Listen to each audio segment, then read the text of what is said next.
पंजाब के मुख मंत्री भगवंत मान दी ਜਿਹੜੇ आदेश ने वो संबंधित ਜ਼ਿਲ੍ਹਿਆਂ के डिप्टी कमिश्नर ने भी ਮੰਨਣ तो इनकार कर दिता। वजह की आ, मुख मंत्री भगवंत मान ने निर्देश दिते सी कि ਜਿਹੜੇ ਰੀਅਲ ਸਟੇਟ ਦਾ ਕਾਰੋਬਾਰ ਕਰਨ ਵਾਲੇ ਲੋਕਾਂ ਨੇ ਸਰਕਾਰੀ ਜ਼ਮੀਨ ਜਾਂ ਸ਼ਾਮਲੜ ਜ਼ਮੀਨ ਦੱਬੀ ਆ, ਉਹਨਾਂ ਨੂੰ ਰਿਕਵਰੀ ਪਾਈ ਜਾਵੇ ਤੇ 90 ਦਿਨ ਦੇ ਵਿੱਚ ਉਹਨਾਂ ਕੋਲ ਮਾਰਕੀਟ ਰੇਟ ਦੇ ਹਿਸਾਬ ਦੇ ਨਾਲ ਪੈਸੇ ਵਸੂਲੇ ਜਾਣ। ਹਾਲਾਂਕਿ ਕੁਝ ਰੀਅਲ ਸਟੇਟ ਦਾ ਕਾਰੋਬਾਰ ਕਰਨ ਵਾਲੇ ਲੋਕ ਪੈਸੇ ਦੇਣ ਨੂੰ ਤਿਆਰ ਹੋ ਗਏ ਸੀ, ਲੇਕਿਨ ਸੰਬੰਧਿਤ ਜ਼ਿਲ੍ਹਿਆਂ ਦੇ ਡਿਪਟੀ ਕਮਿਸ਼ਨਰਾਂ ਦੀ ਲਾਪਰਵਾਹੀ, ਅਣਗਹਿਲੀ ਔਰ ਦੂਜਾ ਮੁੱਖ ਮੰਤਰੀ ਭਗਵੰਤ ਮਾਨ ਦੇ ਜਿਹੜੇ ਹੁਕਮ ਨੇ ਉਹਨਾਂ ਦੀ ਅਦੁੱਲੀ ਕੀਤੀ ਤੇ ਹੁਣ 6 ਮਹੀਨੇ ਹੋ ਚੁੱਕੇ ਨੇ, ਲੇਕਿਨ ਹਾਲੇ ਤੱਕ ਇਹਨਾਂ ਜ਼ਿਲ੍ਹਿਆਂ ਦੇ ਡਿਪਟੀ ਕਮਿਸ਼ਨਰਾਂ ਨੇ ਇੱਕ ਵੀ ਰੀਅਲ ਸਟੇਟ ਦੇ ਉਹਨਾਂ ਲੋਕਾਂ ਕੋਲ ਪੈਸੇ ਨਹੀਂ ਵਸੂਲੇ ਜਿਨ੍ਹਾਂ ਨੇ ਸਰਕਾਰੀ ਜ਼ਮੀਨ ਦੱਬੀ ਸੀ। ਇਹ ਵੱਡਾ ਖੁਲਾਸਾ ਹੋਇਆ ਕਿ ਆਖਿਰ ਇਹਨਾਂ ਡਿਪਟੀ ਕਮਿਸ਼ਨਰਾਂ ਨੇ ਮੁੱਖ ਮੰਤਰੀ ਦੀ ਕਿਉਂ ਨਹੀਂ ਪਰਵਾਹ ਕੀਤੀ। ਕਿ ਇਹ ਮੁੱਖ ਮੰਤਰੀ ਦੇ ਜਿਹੜੇ ਆਰਡਰ ਇਹਨਾਂ ਨੇ ਲਾਗੂ ਨਹੀਂ ਕੀਤੇ, ਇਹਨਾਂ ਨੂੰ ਇਹਨਾਂ ਜ਼ਿਲ੍ਹਿਆਂ ਦੇ ਵਿੱਚ ਫਿਰ ਹੁਣ ਡਿਪਟੀ ਕਮਿਸ਼ਨਰ ਰਹਿਣ ਦੇਣਾ ਚਾਹੀਦਾ ਜਾਂ ਫਿਰ ਨਹੀਂ, ਇਹ ਤਾਂ ਫੈਸਲਾ ਪੰਜਾਬ ਦੇ ਮੁੱਖ ਮੰਤਰੀ ਭਗਵੰਤ ਮਾਨ ਸਾਹਿਬ ਹੀ ਕਰ ਸਕਦੇ ਨੇ।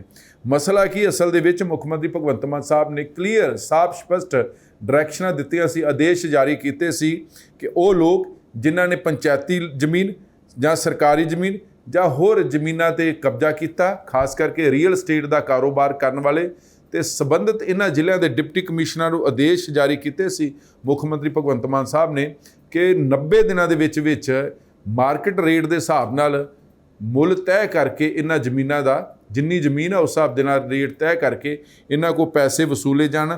ਸੰਬੰਧਿਤ ਜਿਹੜੀਆਂ ਅਥਾਰਟੀਆਂ ਨੇ ਉਹਨਾਂ ਨੂੰ ਨਿਰਦੇਸ਼ ਜਾਰੀ ਕੀਤੇ ਸੀ 90 ਦਿਨਾਂ ਦੇ ਵਿੱਚ, ਲੇਕਿਨ ਇਹਨਾਂ ਡਿਪਟੀ ਕਮਿਸ਼ਨਰ ਮਾਂ ਦੇ ਪੁੱਤਾਂ ਨੇ ਇੱਕ ਡੱਕਾ ਵੀ ਨਹੀਂ ਤੋੜਿਆ ਗਾ, ਜਿਸ ਕਰਕੇ ਇਹ ਸਰਕਾਰ ਦੀ ਕਿਰਕਰੀ ਹੋਈ ਆ ਕਿ ਆਖਿਰ ਜੇ ਡਿਪਟੀ ਕਮਿਸ਼ਨਰ ਮੁੱਖ ਮੰਤਰੀ ਸਾਹਿਬ ਦਾ ਫੈਸਲਾ ਨਹੀਂ ਮੰਨਦੇ ਤੇ ਫਿਰ ਕਿਹੜੇ ਮੁੱਖ ਮੰਤਰੀ ਦਾ ਫੈਸਲਾ ਮੰਨਣਗੇ।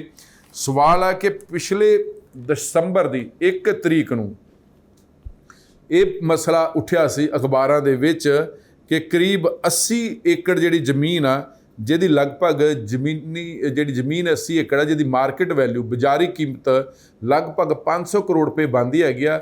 ਰੀਅਲ ਸਟੇਟ ਦਾ ਕਾਰੋਬਾਰ ਕਰਨ ਵਾਲੇ ਜਿਹੜੇ ਲੋਕ ਨੇ, ਖਾਸ ਕਰਕੇ ਲੁਧਿਆਣਾ, ਅੰਮ੍ਰਿਤਸਰ, ਬਠਿੰਡਾ, ਮੋਹਾਲੀ, ਪਟਿਆਲਾ, ਇੱਥੇ ਖਬਰਾਂ ਛਪੀਆਂ ਸੀ ਕਿ ਦੱਬੀ ਹੋਈ ਆ 80 ਏਕੜ ਜ਼ਮੀਨ, ਜਿਹਦਾ 80 ਏਕੜ ਜ਼ਮੀਨ ਦਾ ਮੁੱਲ 500 ਕਰੋੜ ਰੁਪਈਆ, ਤੇ 500 ਕਰੋੜ ਰੁਪਈਆ ਕਿਹਦੇ ਖਾਤੇ 'ਚ ਆਉਣਾ ਸੀ? ਪੰਜਾਬ ਸਰਕਾਰ ਦੇ ਖਾਤੇ ਵਿੱਚ ਆਉਣਾ। ਲੇਕਿਨ ਡਿਪਟੀ ਕਮਿਸ਼ਨਰਾਂ ਨੇ ਡੱਕਾ ਵੀ ਨਹੀਂ ਤੋੜਿਆ ਇਸ ਮਸਲੇ ਦੇ ਵਿੱਚ। ਹਾਲਾਂਕਿ ਜਿਹੜਾ ਰੂਰਲ ਡਿਵੈਲਪਮੈਂਟ ਪੰਚਾਇਤ ਡਿਪਾਰਟਮੈਂਟ ਆ, ਉਹਦੀ ਵੀ ਜ਼ਿੰਮੇਵਾਰੀ ਬਣਦੀ ਸੀ ਕਿ ਅਗਰ ਇਹ ਡਿਪਟੀ ਕਮਿਸ਼ਨਰ ਕੰਮ ਨਹੀਂ ਕਰ ਰਹੇ ਹੈਗੇ ਤੇ ਉਹ ਆਪਣੇ ਸੰਬੰਧਿਤ ਮੰਤਰੀ ਨੂੰ ਦੱਸ ਦੇ।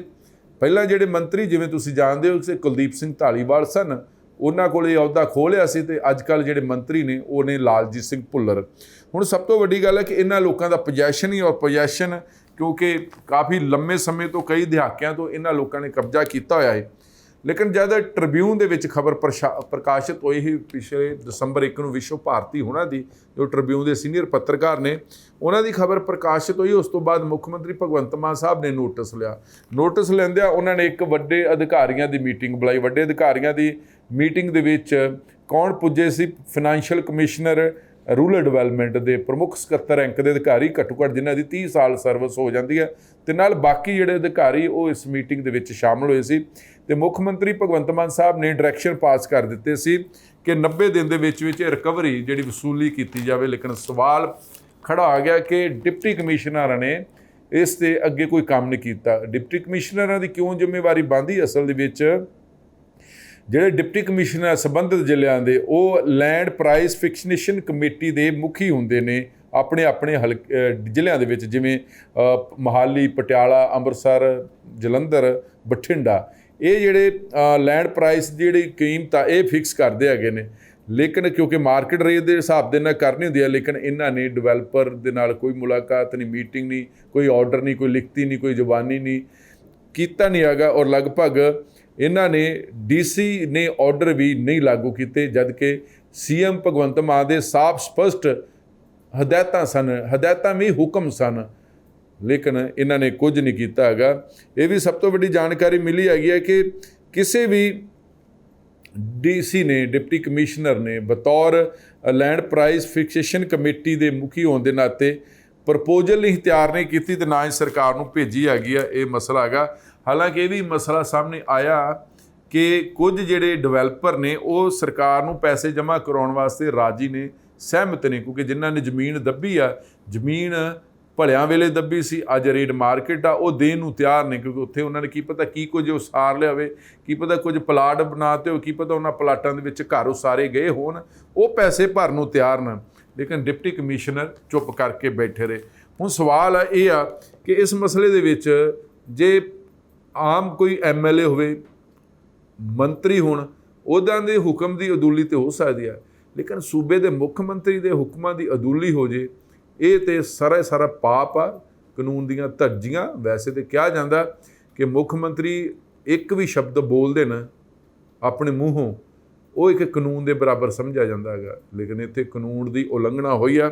ਇਸ ਮਸਲੇ ਦੇ ਵਿੱਚ ਜਿਹੜੇ ਟਰਾਂਸਪੋਰਟ ਮਿਨਿਸਟਰ ਔਰ ਜਿਨ੍ਹਾਂ ਕੋਲ ਰੂਰਲ ਡਿਵੈਲਪਮੈਂਟ ਵਿਭਾਗ ਦੀ ਜ਼ਿੰਮੇਵਾਰੀ ਵੀ ਆ, ਲਾਲਜੀਤ ਸਿੰਘ ਭੁੱਲਰ ਸਾਹਿਬ, ਉਹਨਾਂ ਦੇ ਨਾਲ ਸੰਪਰਕ ਕਰਨ ਦੀ ਕੋਸ਼ਿਸ਼ ਕੀਤੀ ਹੈਗੀ ਕਿ ਤੁਹਾਡੇ ਡਿਪਾਰਟਮੈਂਟ ਨੇ ਕੀ ਕੀਤਾ, ਤੁਹਾਡੇ ਡਿਪਾਰਟਮੈਂਟ ਕੀ ਡਿਪਟੀ ਕਮਿਸ਼ਨਰ ਦੇ ਨਾਲ ਗੱਲਬਾਤ ਕੀਤੀ, ਕਿਉਂਕਿ 6 ਮਹੀਨੇ ਹੋ ਚੁੱਕੇ, ਮਸਲਾ ਤਾਂ 90 ਦਿਨ ਦਾ ਸੀ, ਤੇ ਜੇ ਤੁਸੀਂ 90 ਦਿਨ ਦੇ ਵਿੱਚ ਇਹਨਾਂ ਕੋਲ ਪੈਸੇ ਨਹੀਂ ਵਸੂਲ ਕਰ ਪਾਏ, ਵਜ੍ਹਾ ਕੀ ਹੈ? ਹੁਣ ਸਵਾਲ ਇਹ ਵੀ ਆ ਕਿ ਕਰੀਬ 20 ਦੇ ਕਰੀਬ ਰੀਅਲ ਅਸਟੇਟ ਕਾਰੋਬਾਰ ਕਰਨ ਵਾਲੀਆਂ ਕੰਪਨੀਆਂ ਨੇ ਜਿਨ੍ਹਾਂ ਦੇ ਇਹ ਇਲਜ਼ਾਮ ਲੱਗੇ ਸੀ, ਔਰ ਇਹਦੇ 'ਚ ਕੋਈ 35 ਪਿੰਡ ਵੀ ਆਉਂਦੇ ਨੇ ਜਿਨ੍ਹਾਂ ਦੀ ਜ਼ਮੀਨ ਸੀ, ਸ਼ਾਮਲਾਟ ਜ਼ਮੀਨ ਸੀ, ਜਿਹੜੇ ਜ਼ਿਆਦਾਤਰ ਜਿਹੜੇ ਏਰੀਏ ਵਿੱਚ ਜ਼ਮੀਨ ਸੀ ਉਹ ਪਟਿਆਲਾ, ਲੁਧਿਆਣਾ, ਅੰਮ੍ਰਿਤਸਰ ਤੇ ਬਠਿੰਡਾ ਨੇ। ਹੁਣ ਸਵਾਲ ਹੈ ਕਿ ਆਖਿਰ ਕੌਣ ਹੈ? DC ਮੁੱਖ ਮੰਤਰੀ ਤੋਂ ਵੱਡੇ ਨੇ, ਮੁੱਖ ਮੰਤਰੀ ਡਿਪਟੀ ਕਮਿਸ਼ਨਰ ਲਗਾਉਂਦੇ ਨੇ, ਤੇ ਲਾਜ਼ਮੀ ਤੌਰ ਤੇ ਅਗਰ ਮੁੱਖ ਮੰਤਰੀ ਭਗਵੰਤ ਮਾਨ ਦੇ ਆਰਡਰ ਨਹੀਂ ਮੰਨੇ ਇਹਨਾਂ ਡਿਪਟੀ ਕਮਿਸ਼ਨਰ ਨੇ, ਤੇ ਇਹਨਾਂ ਨੂੰ ਡਿਪਟੀ ਕਮਿਸ਼ਨਰ ਰਹਿਣ ਦਾ ਵੀ ਕੋਈ ਹੱਕ ਨਹੀਂ। ਤੁਰੰਤ ਅਜਿਹੇ ਅਧਿਕਾਰੀ ਬਦਲ ਦੇਣੇ ਚਾਹੀਦੇ ਨੇ ਜਿਹੜੇ ਸਰਕਾਰ ਵਾਸਤੇ 500 ਕਰੋੜ ਰੁਪਈਆ ਵੀ ਜਿਹੜੇ ਲੋਕ ਦੇਣ ਨੂੰ ਤਿਆਰ ਨੇ, ਰੀਅਲ ਸਟੇਟ ਦਾ ਕੰਮ ਕਰਨ ਵਾਲੀ ਕੰਪਨੀਆਂ ਜਿਨ੍ਹਾਂ ਨੇ ਸਰਕਾਰੀ ਤੇ ਪਿੰਡਾਂ ਦੀਆਂ ਜ਼ਮੀਨਾਂ ਦੱਬੀਆਂ ਸੀ, ਉਹ ਵੀ ਅਗਰ ਇਹ ਡਿਪਟੀ ਕਮਿਸ਼ਨਰ ਨਹੀਂ ਪੈਸੇ ਵਸੂਲ ਸਕਦੇ, ਤੇ ਫਿਰ ਇਹਨਾਂ ਨੂੰ ਇਹ ਆਪਣੀ ਕੁਰਸੀ ਦੇ ਨਾਲ ਵੀ ਧੋਖਾ ਕਰ ਰਹੇ ਨੇ, ਤੇ ਖੁਦ ਨਾਲ ਵੀ ਧੋਖਾ, ਤੇ ਲਾਜ਼ਮੀ ਤੌਰ ਤੇ ਸਰਕਾਰ ਨਾਲ ਵੀ, ਔਰ ਖਾਸ ਕਰਕੇ ਮੁੱਖ ਮੰਤਰੀ ਨਾਲ ਵੀ ਧੋਖਾ, ਜਿਨ੍ਹਾਂ ਨੇ ਕਈ ਇਹਨਾਂ 'ਚ ਉਹ DC ਨੇ ਜਿਹੜੇ ਪਹਿਲੀ ਵਾਰ ਲੱਗੇ ਹੈਗੇ ਨੇ। ਦੇਖਦੇ ਹਾਂ ਕਿ ਇਸ ਮਸਲੇ 'ਚ ਹੁਣ ਮੁੱਖ ਮੰਤਰੀ ਭਗਵੰਤ ਮਾਨ ਸਾਹਿਬ ਕੀ ਸਟੈਂਡ ਲੈਂਦੇ ਨੇ। ਫਿਲਹਾਲ ਇਸ ਜਾਣਕਾਰੀ ਦੇ ਨਾਲ ਤੁਹਾਡੇ ਤੋਂ ਲੈਂਦੇ ਆ ਗਿਆ, ਪਰ ਤੁਸੀਂ ਦੇਖਦੇ ਰਹੋ ABC ਪੰਜਾਬ। ਧੰਨਵਾਦ।